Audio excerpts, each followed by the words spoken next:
Il giorno in cui i fascisti lo convocano, Gino Bartali ha paura. Ma non può rifiutarsi di andare. Loro sanno dove abita e lui è un bimbo piccolo. Non che non lo abbiano mai controllato, i fascisti, dopo lo scoppio della guerra. Durante gli allenamenti tra Firenze e Assisi era facile che lo fermassero. Ma ogni volta che riconoscevano il campione, vincitore del Giro, del Tour, della Milano-Sanremo, tutto filava liscio. Quel giorno però è diverso, perché lo convoca la Banda Carità, una delle più crudeli formazioni fasciste, specializzata in rastrellamenti, torture e infiltrazioni nei gruppi partigiani. Il luogo di convocazione è Villa Triste, soprannominata così per le grida delle vittime. A volte, dalle sue stanze, arriva la musica di un pianoforte suonato per coprire le urla. Appena arriva, Bartali viene condotto nelle cantine e lì vede armi, bastoni, strumenti di tortura quasi medievali, usati quando le botte non bastano. Anche Gino, un uomo durissimo sui pedali, è spaventato. Erano tempi in cui la vita non costava niente. Era appesa a un filo, dirà.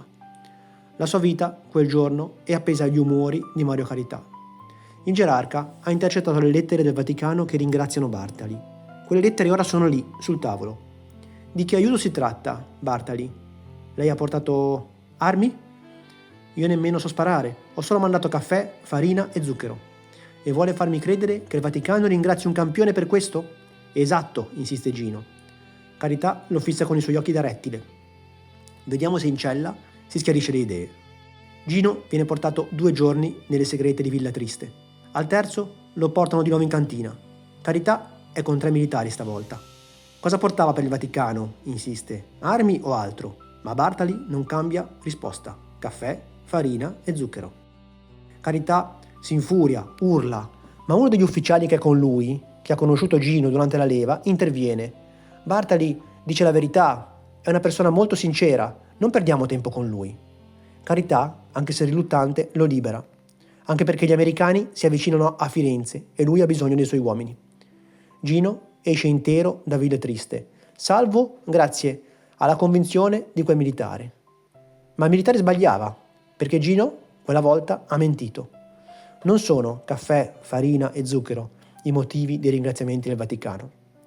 Per tutto il tempo in cui si è allenato lungo la Firenze Assisi, nel telaio della bicicletta, accessibile staccando il sellino, Gino Bartali ha nascosto fotografie e carte per fabbricare documenti falsi destinati a centinaia di ebrei.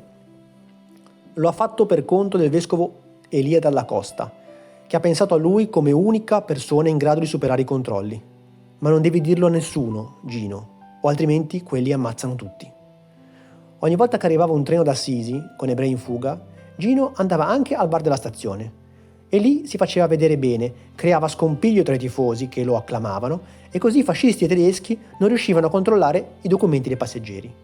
E poi c'erano altri viaggi in bici, fino a Genova, addirittura fino in Svizzera, per portare lettere e denaro. Senza contare la famiglia ebrea che tiene nascosta da 1 anno nella cantina di una sua casa. In tutti questi modi, Gino Bartali ha salvato un numero enorme di persone. Bartali però mantiene la promessa fatta al vescovo Dalla Costa. Non racconta mai nulla a sua moglie Adriana e al figlio Andrea. Tiene tutto per sé. Solo quando è molto vecchio, il figlio Andrea, che ha sentito circolare delle voci, lo convince a raccontargli la storia.